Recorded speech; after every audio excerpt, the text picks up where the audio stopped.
অনেকেই বলে থাকেন এনআইডি কার্ড সংশোধন করতে আমার কাছ থেকে অনেক বেশি টাকা নিয়েছে, কিন্তু আমরা আসলে জানি না যে 3টি ক্যাটাগরির উপর নির্ভর করে ফি কম বেশি হয়ে থাকে। আজ এই সম্পর্কে এ থেকে জেড পর্যন্ত জানবো, আর এই রকম নিত্য প্রয়োজনীয় সমস্যার সঠিক সমাধান পেতে চ্যানেলটি সাবস্ক্রাইব করে রাখুন। চলেন শুরু করা যাক। ভোটার আইডি কার্ডের সংশোধনী ক্যাটাগরি নিম্নরূপ: মৌলিক তথ্য সংশোধন, সাধারণ তথ্য সংশোধন, উভয় তথ্য সংশোধন। আরেকটি বিষয় জেনে রাখা ভালো, আমাদের দেশে সেবার উপর 15% ভ্যাট প্রযোজ্য, অর্থাৎ শতকরা 15 টাকা ভ্যাট দিতে হয়, যার সংশোধনী ফি এর সাথে যুক্ত হয়ে থাকে। এখন মূল আলোচনায় যাওয়া যাক। মৌলিক তথ্য বলতে নিজের বা পিতামাতার নাম, জন্ম তারিখ, রক্তের গ্রুপ, জন্মস্থান ও ঠিকানা, জন্ম নিবন্ধন নাম্বার, ছবি, এইসব মৌলিক তথ্য হিসাবে গণ্য করা হয়। আবার মৌলিক তথ্য সংশোধনী 3টি ক্যাটাগরির উপর নির্ভর করে ফি কম বেশি হয়ে থাকে। আপনি যদি প্রথমবার মৌলিক তথ্য সংশোধন করতে চান তাহলে আপনাকে ভ্যাট সহ 230 টাকা ফি দিতে হবে। দ্বিতীয়বার যদি মৌলিক তথ্য সংশোধন করতে চান তখন ভ্যাট সহ 345 টাকা ফি দিতে হবে।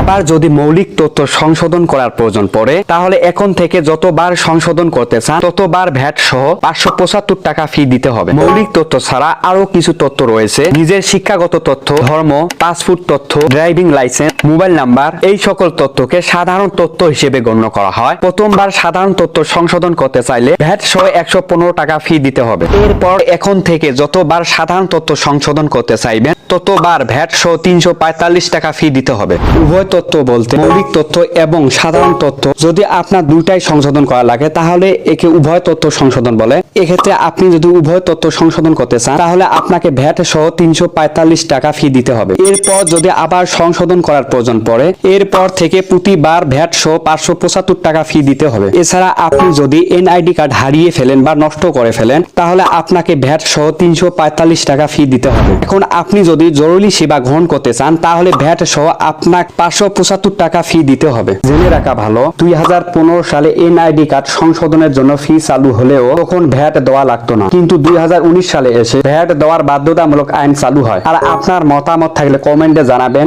লাইক ও শেয়ার করতে ভুলবেন না। ধন্যবাদ।